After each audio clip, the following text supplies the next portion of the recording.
It was a quiet winter evening when my 18-year-old son Nathan knocked on my bedroom door. His voice trembled as he called out, "Mom, I need your help." What I thought would be a simple motherly duty turned into something far more complicated, blurring lines I never imagined would shift. That moment, standing at the edge of responsibility and emotion, changed everything I thought I understood about our bond. Winter had always been a time of stillness for me. The frost clung to the edges of windows like a reminder of the monotony my life had settled into. At 36, I had grown used to the rhythm of my days as a doctor and a wife. My husband, Edward, was a retired academic, respected and thoughtful but distant. Over the years, our marriage had shifted from passion to polite companionship, with separate bedrooms and conversations that rarely went beyond the surface. The one constant light in my life was my son, Nathan. At 18, he was a first-year college student, brimming with energy and a confidence that only the young seem to possess. Whenever he visited, the house came alive with his stories, his laughter, and the way he seemed to carry the sun with him wherever he went. He had a knack for pulling me out of the dull routine of my life and reminding me what joy felt like. That particular winter, Nathan had been visiting more often than usual. His presence filled the quiet corners of our home, and I found myself clinging to those moments. We shared meals, watched movies, and talked about everything from his classes to the quirks of his dorm life. I had always been proud of him, not just for his accomplishments, but for the thoughtful, kind person he had grown into. One evening, after a long day at the clinic, I walked into the kitchen to find Nathan sitting at the table, a book open in front of him. The way the soft glow of the overhead light caught his tousled dark hair and the warmth in his blue eyes when he looked up to greet me made my heart ache with a mix of pride and something else I couldn't name. "Hey, Mom," he said, his voice soft but carrying that familiar comfort. "Hi, sweetheart," I replied, shrugging off my coat. As we talked, I noticed the way his gaze lingered on me a moment too long, the way his tone softened when he spoke. It wasn't the first time I'd caught it, but that night, it stayed with me long after I climbed into bed. Something had shifted between us, though I couldn't yet bring myself to name it. The next morning, the world outside was covered in a fresh blanket of snow. Nathan suggested we take a walk, something we hadn't done since his childhood. Bundled in scarves and coats, we headed to the wooded trail behind our home, a place that had always been our escape during quieter moments. The crunch of snow beneath our boots was the only sound, and the serenity of the woods seemed to echo the stillness I felt inside. "Do you remember when Dad used to bring us out here?" Nathan asked, his breath visible in the frosty air. I nodded, smiling faintly. He always insisted on leading, even though he'd get us lost half the time. Nathan laughed, the sound warm and familiar. I think he just wanted to seem adventurous. We stopped at a small clearing overlooking the frozen creek. Nathan spread a blanket he had thoughtfully brought along, unpacking a thermos of cocoa. As we sat together, sipping the warm drink, I couldn't help but notice the way he looked at me, his gaze lingering, soft but searching. My chest tightened, and I turned away, focusing on the delicate patterns of frost on the nearby branches. By the time we returned home, the sun was beginning to set, casting shades of gold and pink across the horizon. Nathan held the door open for me, and as I stepped inside, his hand brushed against mine. The touch was brief but sent an unexpected warmth through me. I dismissed it as an innocent moment, but as the evening wore on, I found myself replaying it in my mind. Later, as we settled into the living room, I studied him in the soft glow of the fireplace. He wasn't a boy anymore. His once round features had sharpened with maturity, and there was a quiet confidence about him that made my heart ache with pride and something else I couldn't name. "Thanks for today, Mom," he said softly, his voice carrying an unusual weight. "I know things haven't been easy lately." I smiled, reaching out to touch his hand. "You've always been my rock, Nathan." He held my gaze for a moment, the unspoken tension between us fragile and undeniable. I couldn't shake the feeling that something had changed, that the bond between us had deepened in ways I hadn't anticipated. That night, I lay in bed staring at the ceiling, my thoughts restless. There had been fleeting moments before, instances where I'd caught his eyes on me or felt the warmth of his presence in a way that felt different. But now, those moments seemed to linger, pulling at the edges of my mind. I tried to dismiss it, telling myself it was just the intimacy of a quiet winter evening. Yet, deep down, I knew it was more than that. The following days brought more of the same, a glance that lingered too long, a touch that felt more deliberate, a compliment that seemed to carry a deeper meaning. Each instance was subtle, almost imperceptible, but they added up, creating a tension that I couldn't ignore. One evening, as I returned home from the clinic, I found Nathan waiting for me in the kitchen. He smiled as I entered, his expression warm and inviting. "You look tired," he said, his tone soft. "Long day?" "Very," I admitted, setting my bag down. "But I'm glad to be home." He leaned against the counter, his gaze fixed on me in a way that made my pulse quicken. "You work too hard," he said. "You should let someone take care of you for a change." His words were innocent enough, but the way he said them, the way his eyes lingered on mine, left me feeling unsteady. I laughed lightly, brushing it off. "Maybe one day," I said, turning away to hide the flush rising to my cheeks. But as I climbed into bed that night, the echo of his words stayed with me, a quiet reminder that something unspoken was growing between us. The days passed in a quiet rhythm, but the dynamic between Nathan and me continued to shift. It wasn't something either of us addressed directly, but it lingered in the air, in the way he looked at me, the subtle changes in his tone when he spoke, and the way his presence seemed to fill the spaces around me in ways I couldn't ignore. One evening, after a particularly exhausting day at the clinic, I walked into the kitchen to find Nathan cooking dinner. It was a rare sight, him standing at the stove, the soft hum of music playing in the background. He turned when he heard me enter, a playful grin spreading across his face. "You've been working too hard," he said, gesturing to the counter where plates were already set. "Sit. Let me take care of you for once." I raised an eyebrow, both amused and touched by his gesture. "I didn't know you could cook," I teased, sitting down as he placed a steaming plate of pasta in front of me. "There's a lot you don't know about me," he replied, his tone light but carrying a depth that made my chest tighten. We ate together, the conversation flowing easily, but there was a subtle tension beneath the surface. Every now and then, his eyes would linger on mine a second too long, or his hand would brush against mine as he reached for something. It wasn't anything overt, but it was enough to leave me feeling unsteady.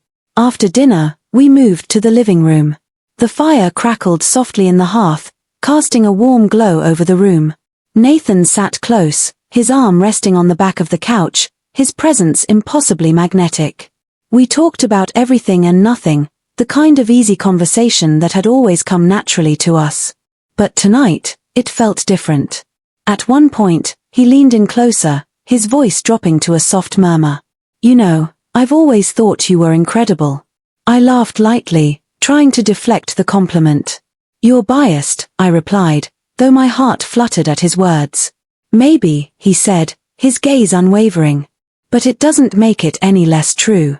His words hung in the air, heavy and charged. I felt a warmth spread through me, both comforting and unsettling. I didn't know how to respond, so I looked away, focusing on the fire instead. Later that night, as I prepared for bed, there was a knock on my door. My heart skipped a beat as I called out, "Come in." Nathan stepped inside, his expression hesitant but determined. "I just wanted to say goodnight," he said softly, lingering near the door.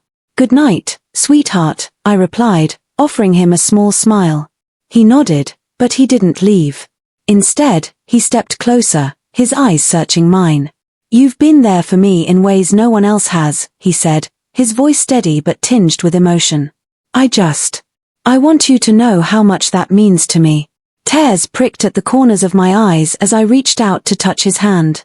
"You mean the world to me, Nathan," I said, my voice barely above a whisper. For a moment, we simply looked at each other, the silence between us thick with unspoken feelings. And then, he leaned down, pressing a soft, lingering kiss to my forehead. The gesture was tender, almost reverent, but it sent a jolt through me. "Good night, Mom," he said quietly, stepping back and leaving the room before I could respond. I lay awake for hours that night, my thoughts a whirlwind of confusion and emotion. There was no denying the shift in our relationship, the way the lines between us had begun to blur. It terrified me as much as it intrigued me, leaving me caught between the comfort of familiarity and the exhilaration of the unknown. The next morning, Nathan was his usual self, bright, charming, and effortlessly at ease. He greeted me with a warm smile, asking if I had slept well. I nodded, forcing a smile of my own, though my heart still felt heavy with the weight of the night before. As the days turned into weeks, the moments between us grew more frequent, small gestures of care, lingering glances, and quiet conversations that carried a depth I couldn't ignore. It was in the way he brushed a strand of hair from my face with gentle affection, the way he complimented me with an earnestness that made my heart ache. Each moment felt like a thread pulling us closer together, weaving a bond that was as fragile as it was profound. One evening, as we sat on the couch watching a movie, he leaned in close, his voice barely above a whisper. "You deserve to feel seen," he said, his words carrying a weight that left me breathless.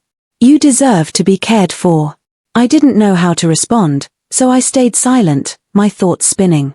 His words were simple, but the meaning behind them was anything but. I could feel the walls between us crumbling, the boundaries I had always assumed were unshakable beginning to falter. It was late one evening when everything came to a head. The house was quiet, wrapped in the stillness of the night.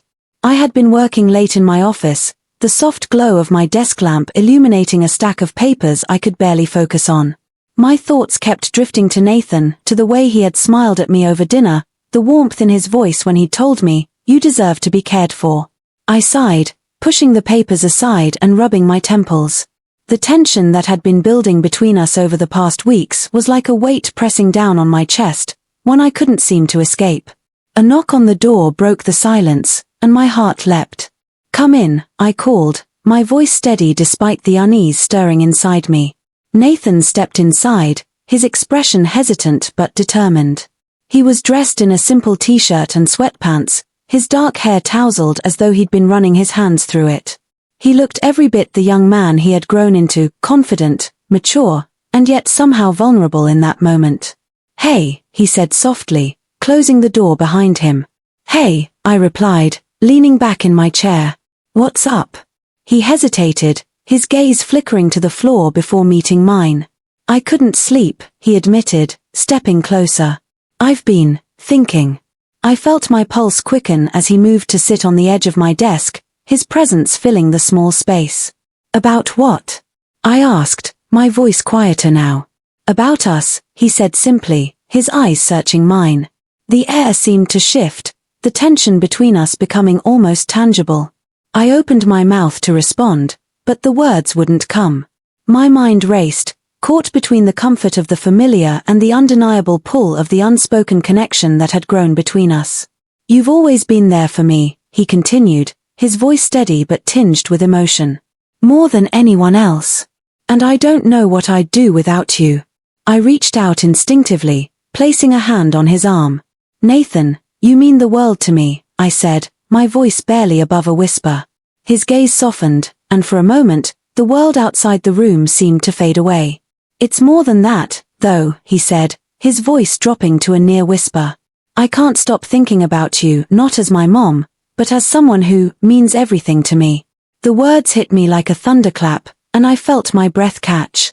The line we had been towing for weeks was suddenly, undeniably crossed. I withdrew my hand, my heart racing as I tried to process what he had just said. "Nathan, this isn't, we can't," I stammered, struggling to find the right words. "You're my son. I love you, but not in that way." He shook his head, his expression pained. "I know it sounds wrong, but I can't help how I feel. And I don't think you can, either." Tears pricked at the corners of my eyes as I stood, putting distance between us. "You don't understand what you're saying," I said, my voice trembling. "This isn't about how we feel, it's about what's right." He stood too, closing the gap between us. "I know it's not easy," he said, his tone pleading. "But what we have, it's real. I've never felt this way about anyone, and I don't think I ever will." His words were like a knife, cutting through the walls I had tried to build between us. I wanted to deny it, to tell him he was wrong, but deep down, I knew the truth. The connection between us had grown into something neither of us could fully control, something that terrified me as much as it drew me in. "Nathan, please," I said, my voice breaking. We have to stop this before it goes any further. He reached out, his hand brushing against mine. I just want you to be happy, he said softly. And I think we can make each other happy. For a moment, I let his words hang in the air, my mind spinning as I struggled to reconcile my feelings with the reality of the situation. But then, I shook my head, stepping back and breaking the connection between us. This has to stop, I said firmly, my voice stronger now. You're my son, and I'm your mother. Whatever this is, it can't happen.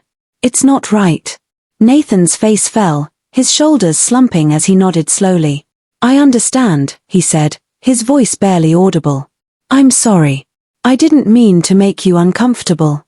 I felt a pang of guilt at the sadness in his eyes, but I knew I had to stand firm. It's okay, I said gently. We just need to move forward. This is a difficult time, but we'll get through it together. He nodded again, his expression resigned. Good night, Mom, he said quietly, turning and leaving the room. When the door closed behind him, I sank back into my chair, tears streaming down my face. The weight of the moment crashed down on me, and I felt like I could barely breathe. I knew we had reached a turning point, one that would change our relationship forever. As the night stretched on, I lay in bed staring at the ceiling, the echoes of our conversation playing over and over in my mind. I knew we had made the right decision, but the pain of it was almost unbearable.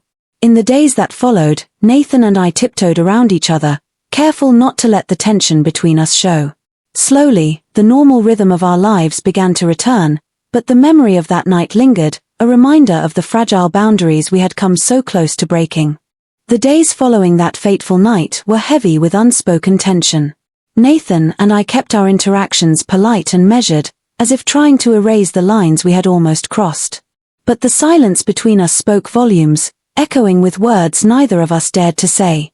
I threw myself into work, hoping the routine of the clinic would provide some escape. But no amount of paperwork or patient care could distract me from the gnawing ache inside. Every time I returned home, I felt the weight of Nathan's presence, his gaze a reminder of the emotions we had tried to bury. Nathan, for his part, seemed to be trying his best to return to normal. He filled the house with small gestures of care, bringing me coffee in the mornings, offering to help with chores, and checking in on me throughout the day. But even in these acts of kindness, I could sense his hesitation, the way he carefully chose his words and avoided prolonged eye contact.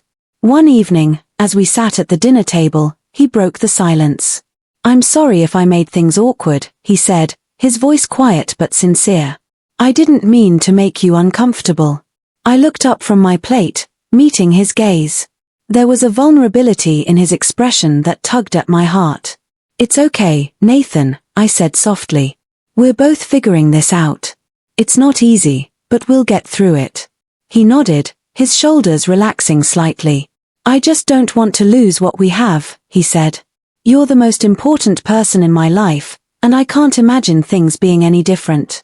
His words hit me like a wave, and I had to take a deep breath to steady myself. You're important to me too, I said. But we have to move forward in a way that's healthy for both of us. Over the next few weeks, we worked to rebuild the foundation of our relationship. It wasn't easy. There were moments when the tension resurfaced, a lingering glance, a hesitant touch, a conversation that strayed too close to the edge. But each time, we pulled back, reminding ourselves of the boundaries we had to respect. I sought solace in small moments of clarity. A walk through the woods on a crisp winter morning. The laughter we shared over an old movie. The quiet comfort of sitting together in the living room, the fire crackling softly in the background.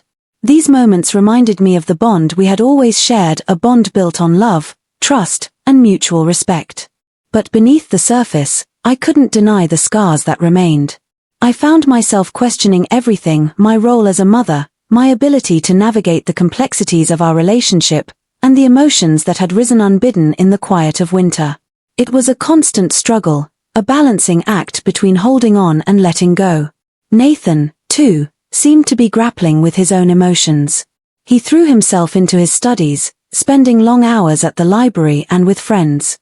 But every so often, I would catch him looking at me with that same mix of admiration and longing, and my heart would ache with the weight of what we had been through. One evening, as I prepared for bed, I found a note on my nightstand. The handwriting was Nathan's, and the words were simple but heartfelt. "Thank you for everything. I'm sorry for the pain I've caused, and I promise to be better for both of us. You'll always be my rock." Tears filled my eyes as I read the note, and for the first time in weeks, I felt a glimmer of hope. It wasn't a resolution, but it was a step forward, a promise to rebuild what we had almost lost. In the days that followed, I began to see small changes in Nathan. He seemed lighter, more at ease, as though he had finally begun to let go of the weight he had been carrying. We found a new rhythm, one that allowed us to reconnect without falling back into old patterns. The road ahead wasn't easy. There were still moments of doubt and hesitation, moments when the memory of that night threatened to resurface. But we faced them together, determined to move forward with honesty and care. In time, the scars began to fade, replaced by a deeper understanding of ourselves and each other. We learned to navigate the complexities of our relationship, finding strength in the love that had always been at the heart of it. And though the winter had been a season of upheaval, it had also been a season of growth, a reminder that even in the darkest moments, there is always the possibility of light. As spring approached, the heaviness of winter began to lift, both outside and within our home. The snow melted, the days grew longer, and with each passing week, Nathan and I found our footing again. Our relationship, once clouded by confusion and blurred boundaries, began to settle into something stronger, more grounded. Nathan had returned to his usual self, bright, charming, and full of life. He poured himself into his studies and his social life, bringing home stories of new experiences and plans for the future. Watching him thrive brought me a sense of peace I hadn't felt in months. It reminded me of what mattered most, his happiness, his growth, and the bond we shared as mother and son. For my part, I threw myself back into my work, finding solace in the routine of the clinic. But I also allowed myself time for introspection, to understand how we had reached such a delicate moment and how we could move forward. I realized that much of what had transpired was born out of unspoken needs, loneliness, a longing for connection, and the human desire to feel seen and valued. One evening, as we sat on the back porch watching the sun set, Nathan broke the silence. "You know, I've been thinking a lot about everything," he said, his voice calm but reflective. I turned to him, waiting for him to continue. "I think I let myself forget that you're not just my mom. You're a person with your own life, your own struggles," he said. "And I'm sorry if I put too much on you, or made things harder." His words were sincere, and they touched a part of me I hadn't realized needed healing. "Nathan, you didn't do anything wrong," I said gently. "We both went through something difficult, and we handled it the best we could. What matters is that we've come out of it stronger." He nodded, a small smile tugging at the corners of his lips. "I just want you to be happy, Mom." "I am," I replied, and for the first time in a long time, I meant it. "And I want the same for you." That conversation marked a turning point. From then on, we were more intentional about nurturing the best parts of our relationship, the trust, the laughter, and the unshakable bond that had always been our foundation.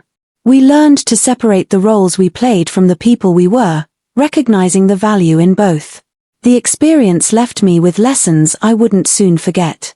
I learned that even the closest relationships require boundaries, and that those boundaries are what make them strong.